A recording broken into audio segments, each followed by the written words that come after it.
Bismillahirrahmanirrahim. Innal hamdalillah nahmaduhu wa nasta'inuhu wa nastaghfiruh wa na'udzu billahi min shururi anfusina wa min sayyiati a'malina. May yahdihillahu fala mudilla lahu wa may yudlil fala hadiyalah. Wa asyhadu an la ilaha illallah wahdahu la syarika lah wa asyhadu anna Muhammadan abduhu wa rasuluhu la nabiyya ba'dah. Allahumma shalli wa sallim wa barik ala nabiyyina Muhammadin wa ala alihi wa sahbihi wa man tabi'ahum bi ihsanin ila yaumiddin, amma ba'd. Kaum muslimin dan muslimat rahimani wa rahimakumullah. Di sore hari ini kembali kita lanjutkan pembahasan tentang tema tazkiyatun nufus, yaitu pensucian jiwa, di mana pada sore hari ini kita akan bahas dan kita sampaikan bahwasanya dakwah para nabi adalah mengajak kepada umatnya untuk mensucikan jiwa. Hal ini ditunjukkan dalam beberapa ayat di dalam Al-Quranul Karim, yang mana sebagaimana kita sampaikan bahwasanya inti dari tazkiyatun nafas itu adalah takwa kepada Allah Subhanahu wa taala. Di mana ketika seorang hamba bertakwa kepada Allah Subhanahu wa taala, maka dia mentazkiyatun nafas dirinya, mensucikan dirinya dari berbagai macam roda kesyirikan dan maksiat kepada Allah Subhanahu wa taala. Maka tidak lain seruan takwa yang disampaikan oleh para nabi dan rasul, maka ini adalah seruan kepada umatnya untuk mensucikan jiwa dari berbagai macam kemaksiatan kepada Allah Subhanahu wa taala dan dari berbagai macam ketidaktaatan kepada Allah Subhanahu wa taala menuju ketaatan dan tunduk kepada Allah Subhanahu wa taala. Kaum muslimin yang semoga dirahmati oleh Allah Subhanahu wa taala, di antaranya adalah pada surat Asy-Syu'ara ayat 105 hingga 110.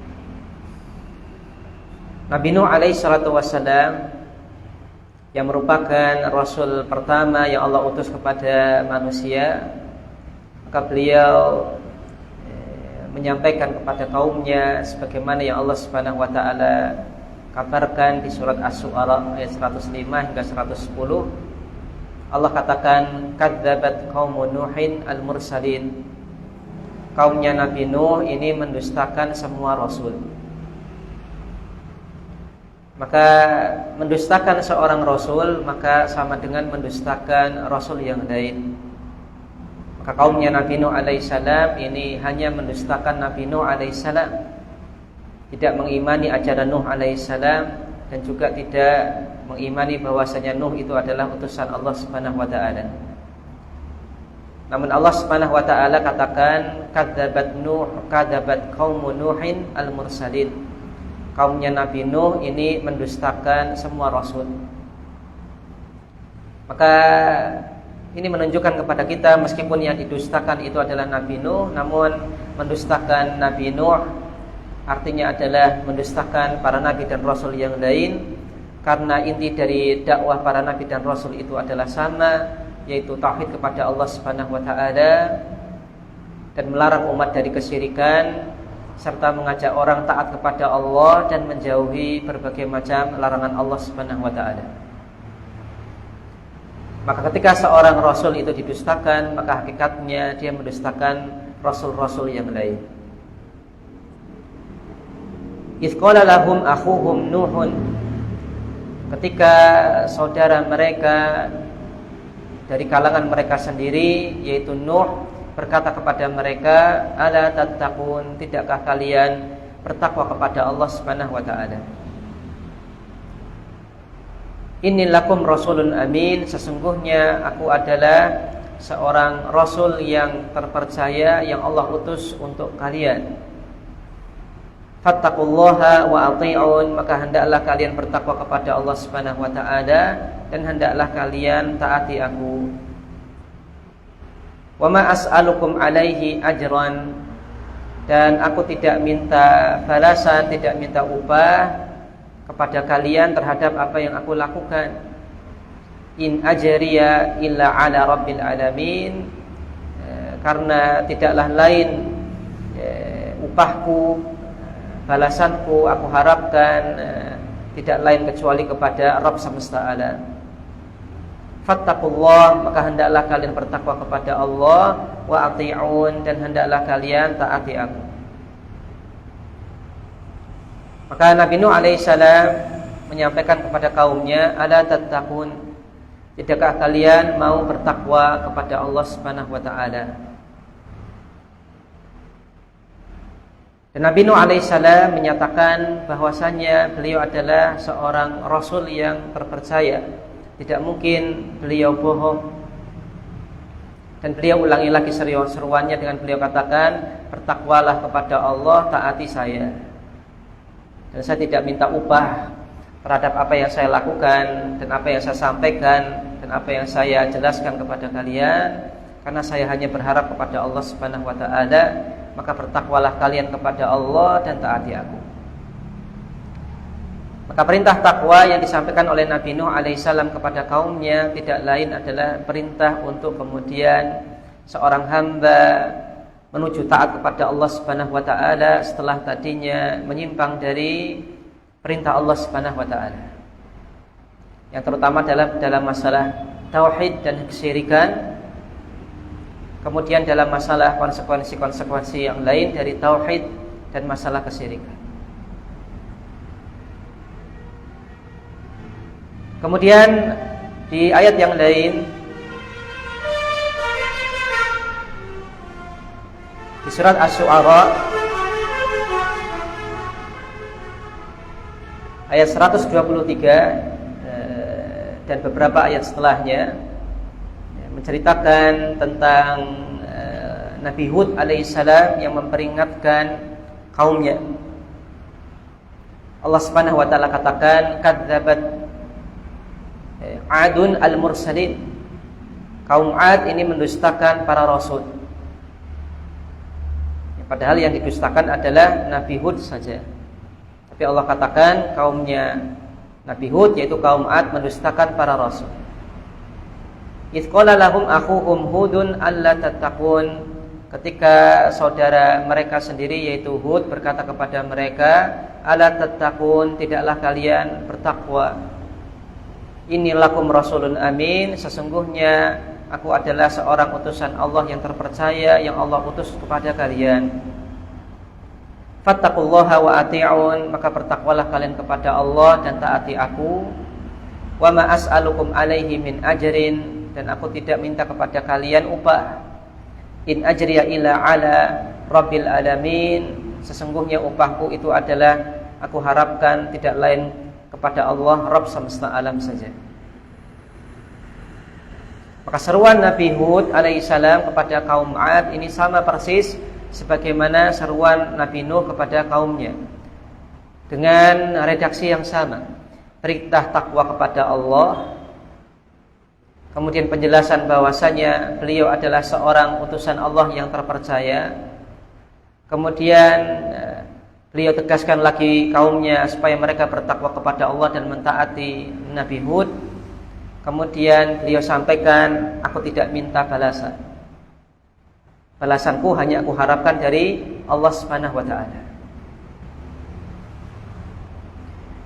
Begitu pula nabi yang lain, Nabi Saleh alaihi salatu wassalam, yang Allah Subhanahu wa taala abadikan di surat Asy-Syu'ara ayat 141 hingga beberapa ayat selanjutnya, dengan redaksi yang sama sebagaimana apa yang disampaikan oleh Nabi Nuh dan juga Nabi Hud. Kemudian Allah Subhanahu wa taala pun kisahkan perkataan Nabi Lut alaihissalam di surat Asy-Syu'ara ayat 160 hingga beberapa ayat setelahnya, dengan redaksi yang sama sebagaimana yang disampaikan oleh Nabi Nuh, Nabi Hud dan juga Nabi Saleh. Begitu pula dengan yang Allah Subhanahu wa taala abadikan di surat Asy-Syu'ara ayat 176 hingga beberapa ayat selanjutnya berkaitan dengan kisah Nabi Syu'aib, di mana ashabul Aikah, penduduk Aikah ini mendustakan Nabi Syu'aib. Kemudian Nabi Syu'aib mengatakan kepada kaumnya sama sebagaimana redaksi yang dikatakan oleh Nabi Nuh, Nabi Hud, Nabi Saleh, Nabi Lut berkaitan dengan masalah perintah takwa kepada Allah Subhanahu wa taala dan untuk mentaati Rasul Allah Subhanahu wa taala, dan Rasul tersebut tidak meminta balasan dari kaumnya. Yang diharapkan dari Rasul tersebut adalah pahala dan upah dari Allah Subhanahu wa taala. Maka semua nabi dan rasul yang Allah Subhanahu wa taala abadikan dalam Al-Qur'an menyeru kepada kaumnya untuk kaumnya ini bertakwa kepada Allah Subhanahu wa taala. Maka sebagaimana yang kita sampaikan di awal pertemuan berkaitan dengan masalah pembahasan tazkiyatun nafas, maka inti tazkiyatun nafas adalah dalam takwa kepada Allah Subhanahu wa taala. Dengan seorang hamba melaksanakan perintah-perintah Allah Subhanahu wa taala sesuai dengan cahaya dari Allah Subhanahu wa taala, sesuai dengan petunjuk dari Allah Subhanahu wa taala, yang mana apabila dia melaksanakan perintah tidak lain manfaatnya kembali kepada dirinya sendiri, hatinya akan kemudian bersih karena Allah Subhanahu wa taala akan berikan kepadanya cahaya tambahan hidayah dalam hatinya, dan juga Allah Subhanahu wa taala juga akan gugurkan dosa-dosanya. Dan dengan dia menjauhi semua perintah, semua larangan Allah Subhanahu wa taala, maka dia hindarkan hatinya dari berbagai macam noda yang ini bisa menodai hatinya. Sebagaimana yang Nabi sallallahu alaihi wasallam katakan bahwasanya setiap anak Adam yang kemudian berbuat dosa, maka dosanya ini akan membuat hatinya ada titik hitam. Maka semakin banyak dosa yang dilakukan, maka titik hitamnya semakin banyak dan semakin akan bergerak. Maka kemudian cahaya dari Allah Subhanahu wa taala mungkin akan tidak bisa masuk ke dalam hati tersebut. Kaum muslimin yang semoga dirahmati oleh Allah Subhanahu wa taala, maka betul apa yang disampaikan pada perintah para nabi dan rasul terhadap kaumnya, yaitu perintah takwa yang tidak lain tersirat di dalamnya perintah untuk mensucikan jiwa. Karena ketika hamba ini menyimpang dari perintah Allah Subhanahu wa taala, maka jiwanya sakit dan jiwanya kotor.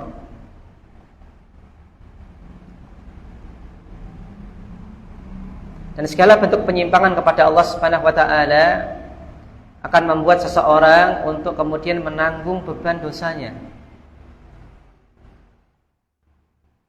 Maka Allah Subhanahu wa taala akan timpakan rasa gundah, rasa khawatir terhadap masalah masa depan, cemas, sedih, dan yang lainnya kepada orang-orang yang ini mengotori jiwanya.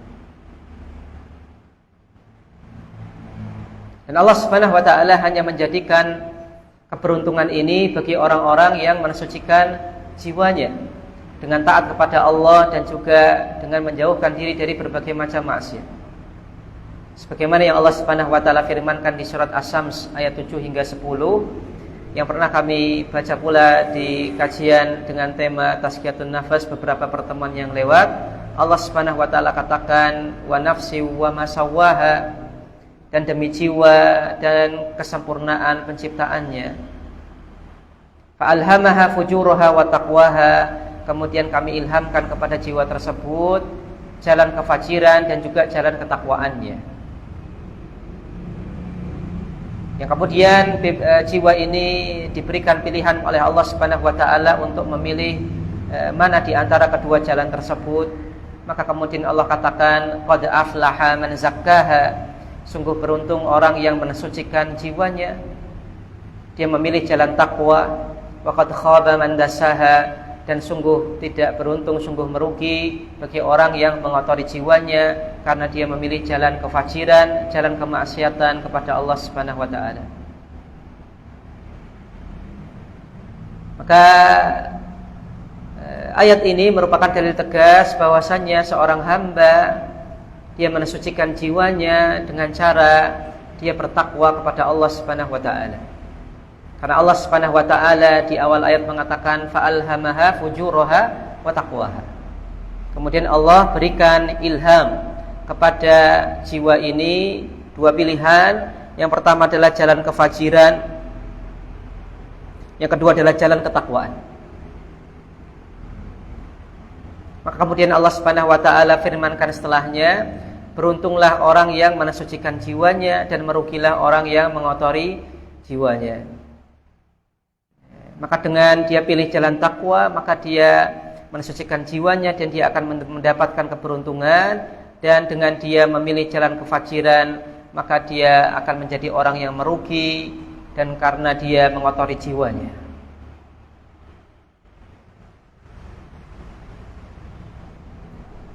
Kaum muslimin yang semoga dirahmati oleh Allah Subhanahu wa taala, sebagaimana pula yang pernah kami sampaikan berkaitan dengan doa Nabi sallallahu alaihi wasallam, di mana Nabi sallallahu alaihi wasallam berdoa, Allahumma ati nafsi taqwaha, ya Allah, berikanlah kepada jiwaku ketakwaannya, wa zakkiha, dan sucikanlah dia, sucikanlah jiwaku, anta khairu man zakkaha, karena engkau adalah sebaik-baik zat yang mensucikannya, anta waliyuha wa maulaha, engkau adalah waliyuha, pelindung hati, wa maulaha, dan engkau adalah tuannya hati, penciptanya hati, pencipta dari jiwa.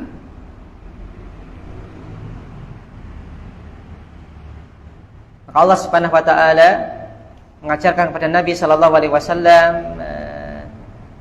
dengan doa ini. Kemudian Nabi sallallahu alaihi wasallam praktekkan doa ini dengan beliau katakan di awal doa, ati nafsi taqwaha, berikan kepada jiwaku ketakwaannya.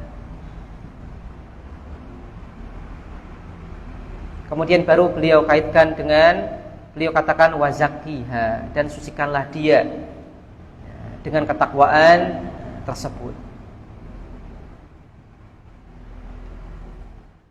Maka semua perintah takwa yang ada dalam Al-Qur'anul Karim, maka secara implisit, secara tersirat ada juga di dalamnya perintah untuk kemudian mentazkiyatun nafs, untuk mensucikan jiwa.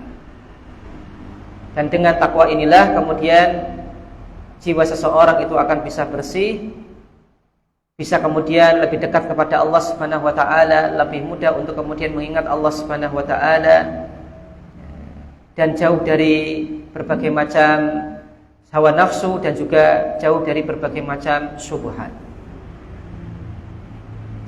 Kaum muslimin semoga dirahmati oleh Allah Subhanahu wa taala. Allah Subhanahu wa taala juga firmankan di surat Al-Baqarah ayat 151. Allah Subhanahu wa taala katakan, kama arsalna fikum rasulan minkum, sebagaimana telah kami utus pula di tengah-tengah kalian seorang utusan dari golongan kalian sendiri, yatlu alaikum ayatina, yang dia bacakan kepada kalian ayat-ayat kami, wa yuzakkikum, dan dia mensucikan kalian, wa yu'allimukumul kitaba wal hikmah, dan dia ajarkan kepada kalian Alkitab dan juga Al-Hikmah, wa yu'allimukum, dan dia ajarkan kepada kalian ma lam takunu ta'lamun, segala sesuatu yang dulunya kalian tidak pernah ketahui. Maka Allah Subhanahu wa taala sampaikan bahwasannya di antara tugas para nabi dan para rasul itu adalah wa yuzakkikum, dan mensucikan kalian, mensucikan hati umatnya. Dengan apa? Dengan wahyu yang Allah Subhanahu wa taala sampaikan kepada mereka. Maka kalau kita katakan para nabi, para rasul, maka itu identik dengan wahyu dari Allah Subhanahu wa taala. Karena tidaklah seseorang itu diangkat menjadi nabi, tidaklah diangkat menjadi rasul kecuali atas wahyu dari Allah Subhanahu wa taala. Maka wahyu inilah yang kemudian para nabi dan rasul jadikan sebagai sesuatu untuk mensucikan hati-hati umatnya. Dengan para nabi dan rasul sampaikan tentang berita-berita umat-umat terdahulu, contoh-contoh umat terdahulu yang taat, dan contoh-contoh umat terdahulu yang membangkang kepada para nabi dan rasul. Kemudian dengan para rasul alaihi wassalam sampaikan berita tentang rentetan hari kiamat dan juga adanya hari akhir dan juga balasan bagi yang baik dengan kebaikan dari Allah Subhanahu wa taala dan yang buruk dengan keburukan. Dan juga berbagai macam nikmat yang ada di surga dan juga azab Allah Subhanahu wa taala yang ada di neraka. Dan juga dengan diteladankan oleh para nabi dan rasul tersebut berkaitan dengan masalah adab dan akhlak yang mulia kepada Allah, kepada rasulnya dan juga kepada sesama hamba Allah Subhanahu wa taala. Maka di antara tugas utama para rasul adalah wa yuzakkikum, mensucikan hati kalian, yaitu mensucikan hati umatnya alaihi wassalatu wassalam.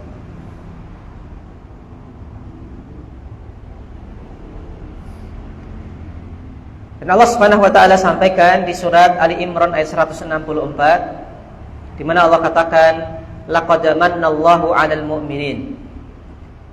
Dan sesungguhnya Allah Subhanahu wa taala telah limpahkan nikmatnya kepada kaum mukminin. Idz ba'atsa fihim rasulan min anfusihim.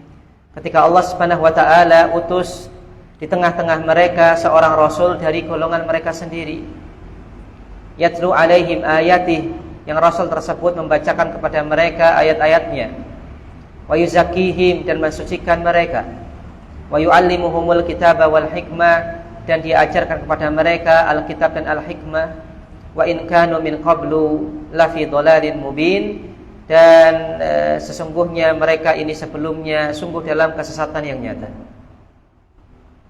Maka Allah Subhanahu wa taala sampaikan bahwasannya bentuk nikmat Allah Subhanahu wa taala yang paling besar kepada orang yang beriman itu adalah dengan diutusnya seorang rasul di tengah-tengah mereka.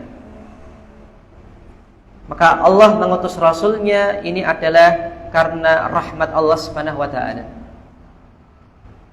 Karena kalau seandainya Allah tidak kirim rasul kepada manusia, maka manusia tidak akan mengenal jalan hidayah. Mereka akan menilai sesuatu sesuai dengan hawa nafsunya masing-masing. Mereka akan melakukan segala sesuatu sesuai dengan syahwatnya masing-masing. Tidak ada tolak ukur kebenaran yang pasti dan tidak ada tolak ukur kebatilan yang pasti. Semuanya nisbi.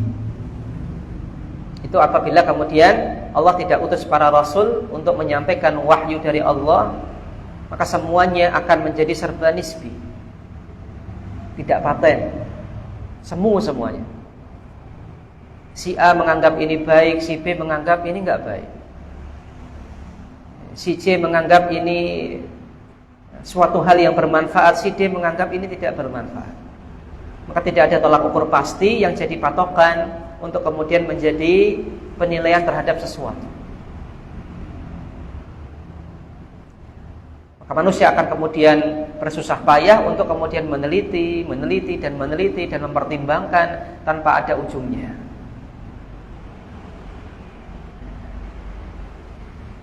Maka atas nikmat Allah Subhanahu wa taala kemudian Allah utus para rasul. Yang kemudian rasul ini menyampaikan wahyu dari Allah Subhanahu wa taala, menyampaikan berbagai macam al-haq dan juga menyampaikan berbagai macam kebatilan yang Allah Subhanahu wa taala jadikan sebagai tolak ukur al-haq dan kebatilan. Maka semua kebenaran yang kemudian disampaikan dalam Al-Qur'an, maka itu adalah kebenaran hakiki, bukan kebenaran nisbi. Maka Islam adalah agama yang benar. Adapun agama selain Islam, maka agama yang tidak benar. Maka inilah kebenaran hakiki. Tidak kemudian kita katakan semua agama itu sama. Tidak mungkin. Karena Allah telah katakan Islamlah agama yang benar diterima oleh Allah Subhanahu wa taala. Inna dina 'indallahil Islam. Sesungguhnya agama yang diterima di sisi Allah itu cuma Islam. Itu tauhid kepada Allah Subhanahu wa taala. Dan semua kebatilan yang Allah Subhanahu wa taala sampaikan di dalam Al-Qur'an, maka itu adalah kebatilan. Maka kesyirikan itu adalah kebatilan, entah bagaimanapun penilaian manusia terhadap kesyirikan tersebut. Maka kemudian manusia dengan bisa mudah melihat ini yang hak, ini yang batil. tanpa kemudian harus bersusah-susah, bercapek-capek memikirkan dengan akal pikiran mereka sendiri.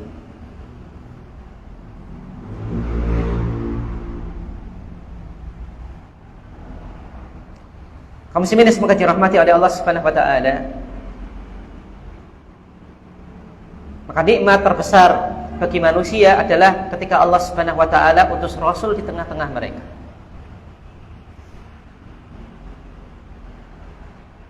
Coba kita bayangkan, kalau tidak ada para nabi, tidak ada para rasul, hati kita yang rindu beribadah kepada Allah Subhanahu wa taala ini tidak akan kemudian tahu gimana cara beribadah yang benar. Sebagian beribadahnya dengan berdiam diri di rumah misalkan, nggak mau keluar.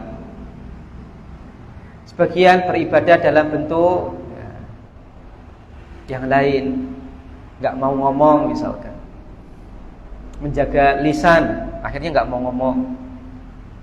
Maka semua ibadah itu akan berdasarkan hawa nafsu dan pikiran pribadi masing-masing orang yang berbeda-beda. Namun ketika Allah Subhanahu wa taala turunkan rambu-rambu ibadah melalui para nabi dan rasul, maka gamblang dan jelas. Tinggal dilaksanakan dan pasti akan efektif dan efisien. Tidak perlu kemudian kita memikirkan gimana ya supaya kita dekat kepada Allah Subhanahu wa taala. Enggak perlu kemudian melakukan ritual-ritual hasil kreasi sendiri, enggak perlu. Cukup apa melaksanakan apa yang Allah perintahkan. Salat dengan khusyuk, berzikir kepada Allah Subhanahu wa taala, melakukan ibadah-ibadah wajib dan juga menambahkan untuk semangat melakukan ibadah-ibadah sunnah. Maka sudah jelas, gamblang. Bagaimanakah cara mensucikan diri kita?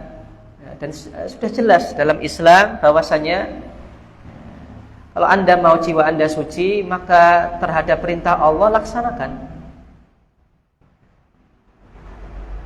Terhadap larangan Allah tinggalkan. Maka otomatis hati Anda akan suci. Maka tidak perlu Anda kemudian berpikir secara mendalam, kemudian semedi, kemudian melakukan ritual-ritual tertentu yang kemudian diklaim sebagai pensucian jiwa. Tidak perlu. Nabi SAW mengatakan, Ju'ilat qurratu aini fis shalah, atau kama qala sallallahu alaihi wasallam. Sejuknya pandangan mataku Allah jadikan dalam salat.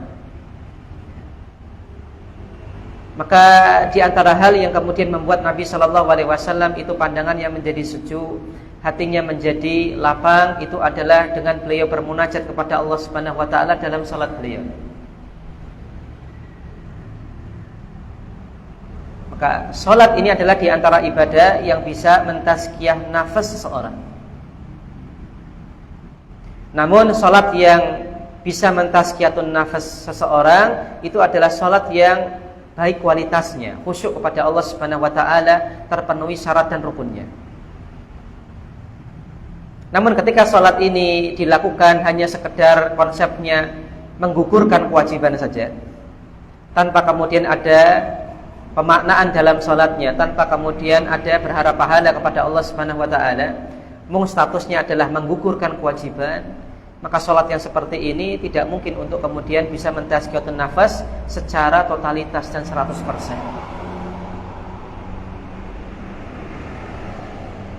Makanya banyak orang yang salat tapi kualitasnya rendah, sehingga makna-makna sholat tidak kemudian berpengaruh terhadap kehidupan pribadinya. Lakukan sholat di masjid, sholat jamaah dan yang lainnya, tapi kemudian selesai sholat nyolong sendal. Ini berarti tidak memaknai makna sholat. Naudzubillah. Kemudian ada orang yang kemudian bobol kotak infak masjid, mencuri barang takmir masjid, alih-alih ini dia dia ngakunya musafir, kemudian pengen izin nginap di masjid, kemudian sholat di masjid, kemudian malah mencuri.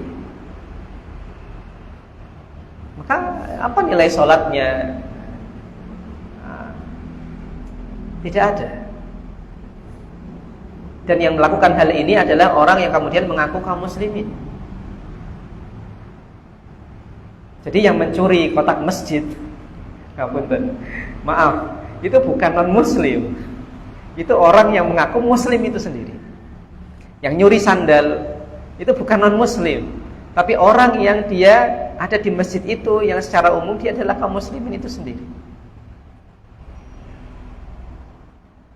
Maka bagaimana mungkin bisa terjadi hal ini? Ya karena tadi boleh jadi dia sholat, boleh jadi dia beribadah, namun tanpa ada kemudian memaknai ibadah tersebut.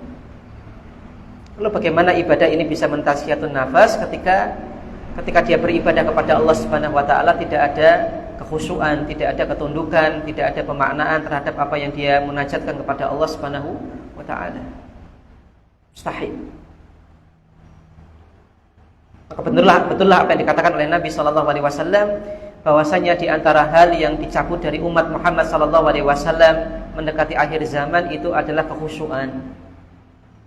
Maka dilihat orang banyak melakukan sholat, maka tidak ada seorang pun di antara mereka yang khusyuk kepada Allah Subhanahu wa taala dalam sholatnya.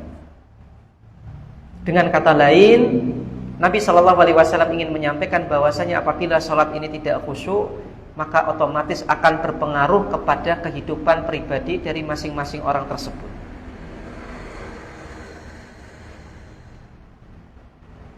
Maka apabila kita ingin mentazkiyatun nafas diri kita, maka sebenarnya mudah dengan kita taat kepada Allah Subhanahu wa taala, melakukan ibadah yang Allah Subhanahu wa taala jadikan sebagai rukun Islam yang kedua, yaitu shalah. Enggak usah bingung-bingung. Jenengan hatinya lagi galau, kemudian piknik, enggak usah. Baca Al-Qur'an. Tidak usah kemudian memaksakan diri mengeluarkan harta ketika Anda tidak punya harta. Ikut piknik ke sana, ikut piknik ke sini, tidak usah.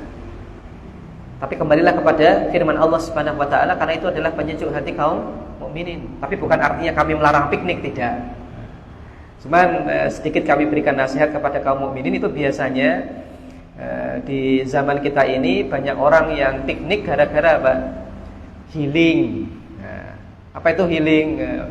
Supaya nggak penat, istirahat, supaya fresh lagi, semangat lagi. Kita katakan healing yang utama itu dengan Al-Quran. Maka interaksi Anda terhadap Al-Quran ketika Anda perbaiki, maka itu adalah pengobat hati Anda yang sedang galau, pengobat hati Anda yang sedang capek dengan urusan dunia Anda. Hadirilah majelis ilmu, berzikirlah kepada Allah Subhanahu wa taala di waktu-waktu yang Anda kemudian bisa menyendiri dengan Allah Subhanahu wa taala. Maka itu adalah tazkiyatun nafas yang Nabi sallallahu alaihi wasallam ajarkan. Kalau dipikir-pikir, Nabi itu enggak pernah piknik. Nabi itu enggak pernah piknik. Sekalinya piknik dalam rangka apa? Perang. Sekalinya piknik dalam rangka berdakwah. Dan itu bukan piknik. Dan Nabi sallallahu alaihi wasallam sampaikan sebagaimana tadi kami ingatkan, ju'ilat qurratu aini fis shalah. Sejuknya pandangan mataku itu Allah jadikan dalam salat. Allah jadikan untukku dalam salat. Maka apa yang dimaksud dengan sejuk pandangan? Ya hati juga tenang, hati bersih, tadinya galau gundah gulana, akhirnya bermunajat kepada Allah, akhirnya menjadi ingat kembali hanya Allah lah tempat sandaran kita, dan kita minta kepada Allah Subhanahu wa taala zat yang tidak akan kemudian menyia-nyiakan hambanya, tidak akan menyia-nyiakan doa hambanya, Maha mendengar, Maha melihat. Maka hati kemudian akan betul-betul bersandar kepada Allah. Tadinya mungkin lupa bersandarnya kepada diri sendiri, kepada kekuatan pribadi.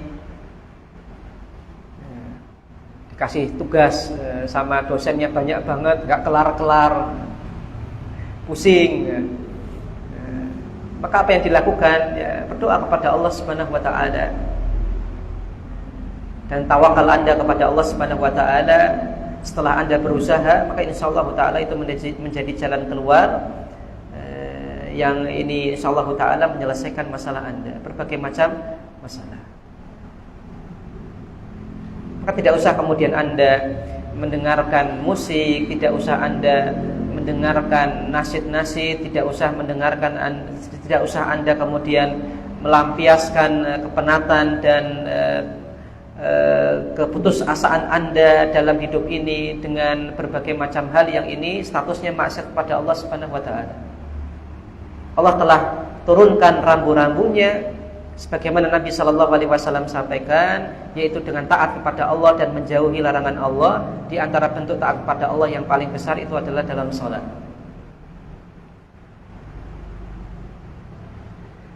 Maka yang jadi permasalahan adalah kitanya yang tidak memahami bahwasanya salat ini adalah ibadah yang luar biasa faedahnya, manfaat dan pengaruhnya bagi seorang muslim.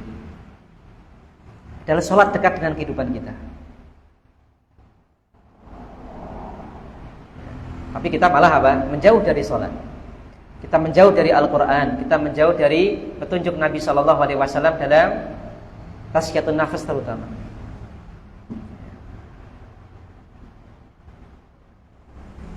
Kaum muslimin yang semoga dirahmati oleh Allah Subhanahu wa taala. Allah Subhanahu wa taala juga katakan di surat Al-Jumu'ah. Allah Subhanahu wa taala mengatakan dengan redaksi yang mirip dengan di surat Ali Imran ayat 164 tadi. Allah katakan huwallazi ba'atsa fil ummiyina rasulan minhum. Dia adalah Allah Subhanahu wa taala, zat yang mengutus di tengah-tengah kalangan orang yang ummi seorang rasul dari golongan mereka sendiri. Yatlu alaihim ayatih, yang rasul tersebut membacakan kepada mereka ayat-ayatnya. Wa yuzakkihim, dan juga mensucikan jiwa-jiwa mereka. Wa yu'allimuhumul kitaba wal hikmah, dan juga mengajarkan kepada mereka Alkitab dan juga Al-Hikmah. Wa in kanu min qablu lafi dhalalim mubin, dan tidaklah mereka sebelumnya kecuali dalam kesesatan yang nyata. Maka kembali Allah Subhanahu wa taala di surat Al-Jumu'ah ayat 2 menyampaikan di antara tugas utama para rasul itu adalah yuzakkihim, yaitu mensucikan jiwa-jiwa mereka, yaitu mensucikan jiwa umatnya. Dan Allah Subhanahu wa taala tutup firman-Nya ini dengan Allah katakan wa in kanu min qablu lafi dhalalin mubin. Dan mereka sebelumnya adalah berada dalam kesesatan yang nyata. Maka sebelum diutusnya Rasul itu adalah zaman kegelapan, yang kemudian Allah Subhanahu wa ta'ala turunkan cahayanya dengan Allah utus Rasul. Maka Rasul itu adalah cahaya dari Allah Subhanahu wa ta'ala, hidayah dari Allah Subhanahu wa ta'ala. Sedangkan masa kosong dari Rasul, tidak diutusnya Rasul, itu adalah dolalin mubin, kesesatan yang nyata. Maka ini menunjukkan bahwasanya jalan hidayah itu semata-mata dengan kita meneladani jalannya para rasul.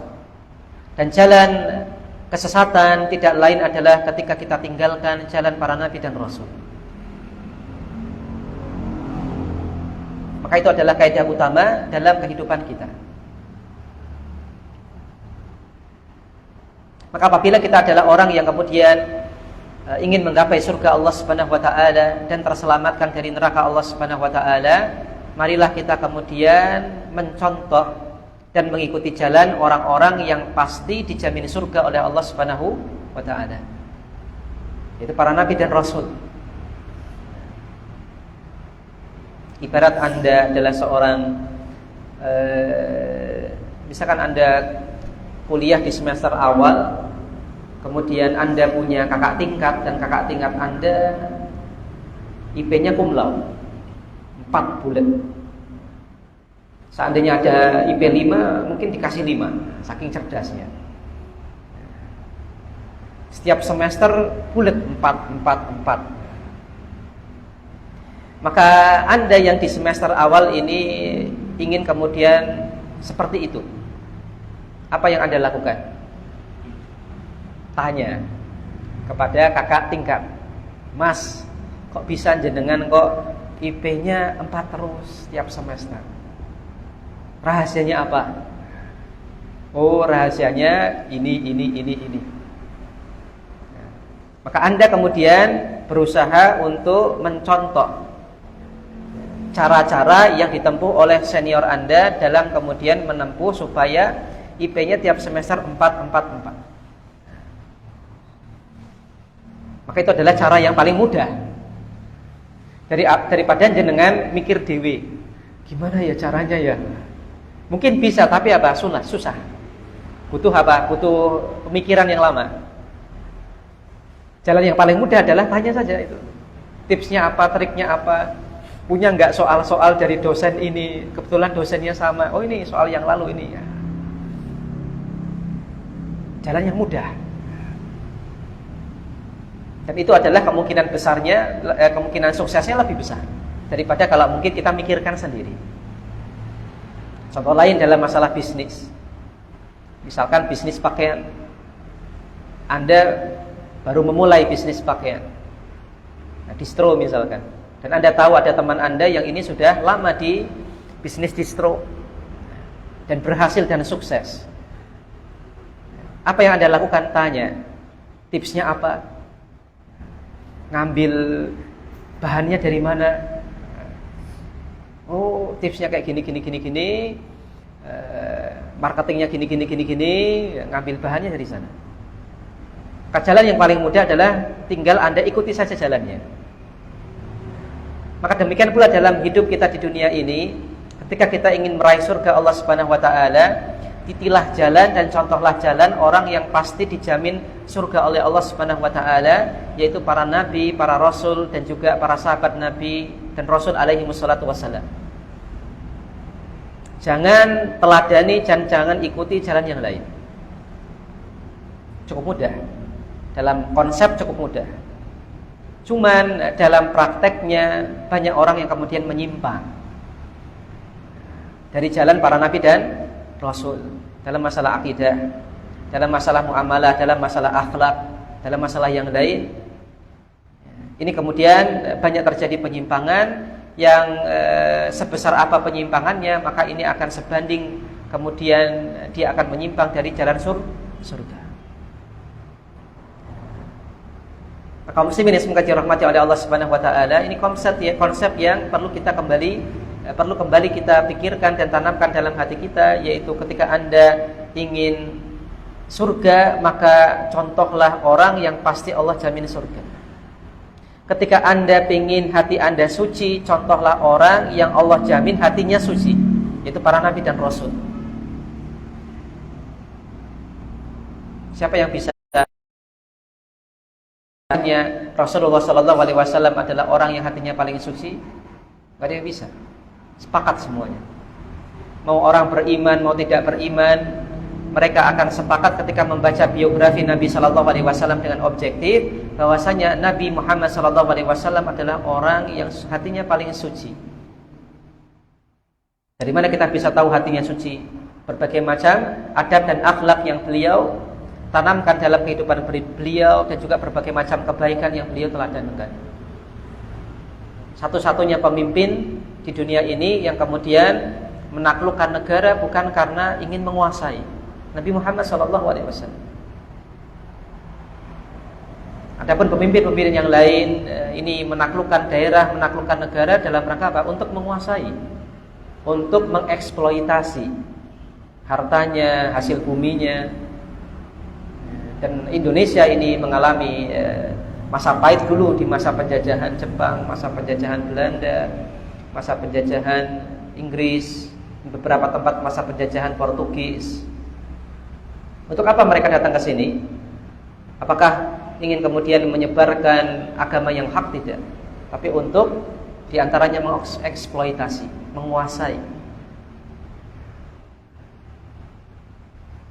Belum lagi penjajahan di negara-negara kulit hitam yang kemudian orang kulit hitam diperbudak, kemudian dibawa ke Amerika dan yang lainnya. Maka sejarah menunjukkan bahwasanya tidak ada pemimpin yang kemudian menaklukkan suatu daerah namun bukan kekuasaan, pengeksploitasian, kemudian jabatan, harta dan yang lainnya, itu bukan jadi niatnya, tapi niatnya adalah untuk menyebarkan al-haq. Itu hanya semata Nabi kita Muhammad sallallahu alaihi wasallam. Apalagi beliau memiliki track record yang bersih dari berbagai macam akhlak yang tercela, bersih dari segala macam skandal, dan sejarah mengakuinya. Dan ini diakui oleh kawan dan lawan. Bahkan orang Yahudi ini yang di masa hidupnya Nabi Shallallahu Alaihi Wasallam itu disuapi Nabi Shallallahu Alaihi Wasallam. Itu kemudian sepeninggal Nabi Shallallahu Alaihi Wasallam itu akhirnya disuapi oleh Abu Bakar As-Siddiq. Kemudian dia bertanya, ini bukan orang yang biasanya nyuapi saya, karena orang Yahudinya buta. Ini siapa Anda? Kok ini bukan orang yang nyuapi saya biasanya? Maka Abu Bakar mengatakan, orang yang biasanya nyuapi Anda itu sudah meninggal, dan dia adalah Muhammad Rasulullah Sallallahu Alaihi Wasallam. Maka menangislah orang Yahudi tersebut, kemudian bersahadat. Maka sampai orang Yahudi yang ini merupakan secara umum musuh Islam, apalagi di zaman Nabi Shallallahu Alaihi Wasallam. Namun Nabi Shallallahu Alaihi Wasallam terhadap orang tua Yahudi tersebut, orang tua putar Yahudi tersebut berbuat baik. Dan Nabi Shallallahu Alaihi Wasallam ketika melakukan penyerbuan ke daerah yang ini kemudian ingin ditaklukkan, maka ada rambu-rambunya. Tidak boleh membunuh anak-anak, tidak boleh membunuh wanita, tidak boleh merusak tanaman, tidak boleh menghancurkan bangunan. Banyak tidak bolehnya.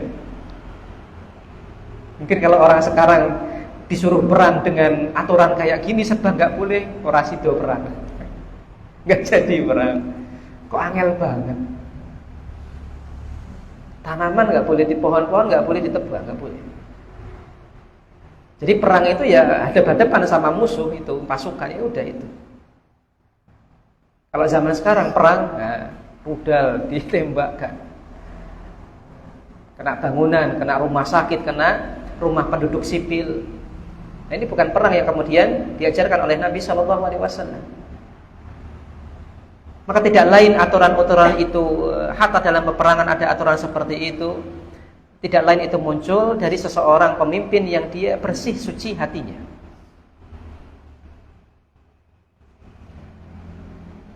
Beda dengan perang-perang yang dilakukan oleh penguasa-penguasa yang lain. Wanita ditahan, mohon maaf, dijadikan pelampiasan. Kemudian anak-anak dibunuh, orang tua dibunuh. Berbeda dengan yang dilakukan oleh secara umum pemimpin dunia ketika mereka menaklukkan suatu daerah. Ini berbeda dengan Nabi kita Muhammad Sallallahu Alaihi Wasallam yang ini menaklukkan bukan untuk kekuasaan, bukan untuk yang lain, tapi menyebarkan al-haq. Dan Fathul Mekah, dan sebenarnya penaklukan pertama kali itu adalah ketika Nabi Sallallahu Alaihi Wasallam berhijrah ke Madinah. Maka Madinah ini takluk tanpa ada peperangan. Itu sebenarnya penaklukan pertama Rasulullah SAW itu di Madinah, bukan di Mekah. Yang kemudian Madinah ini menjadi Darul Islam yang pertama. Kemudian setelah itu Nabi SAW kemudian menaklukkan Mekah. Namun penaklukan di kota Mekah ini pun tanpa kemudian mengangkat senjata. Sama sekali tidak ada peperangan dalam menaklukkan Mekah. Dan Nabi SAW tidak dendam kepada para penduduk Mekah yang dulu pernah menyakiti Nabi SAW, kecuali orang-orang yang kemudian Allah Subhanahu Wa Taala putuskan untuk kemudian harus dibunuh oleh Nabi SAW. Dan itu tidak banyak, karena saking kedurjananya mereka, saking zalimnya mereka kepada Islam dan kaum muslimin. Kaum muslimin yang semoga dirahmati oleh Allah Subhanahu wa taala. Maka apabila kita lihat dari diri Nabi sallallahu alaihi wasallam, dari akhlak beliau, adab beliau dalam semua hal, hatta dalam peperangan, dalam menyembelih, dalam yang lainnya, ini menunjukkan bahwasanya beliau adalah orang yang hatinya bersih. Maka apabila Anda ingin bersih hatinya, maka tidak lain teladanilah Nabi kita Muhammad sallallahu alaihi wasallam dalam adab beliau, dalam akhlak beliau, dan dalam semua kehidupan beliau. Otomatis Anda akan mendapatkan hati yang suci. Tidak perlu kemudian Anda mikir-mikir sesuatu, tidak perlu. Cukup teladani Nabi sallallahu alaihi wasallam, maka Anda akan mendapatkan status bagaimana yang Allah Subhanahu wa taala qad aflaha man zakkaha. Sungguh beruntung orang yang mensucikan jiwanya. Demikian yang bisa kita tambahkan di kesempatan sore hari ini. Subhanakallahumma wa bihamdik asyhadu an la ilaha illa anta astaghfiruka wa atubu ilaik.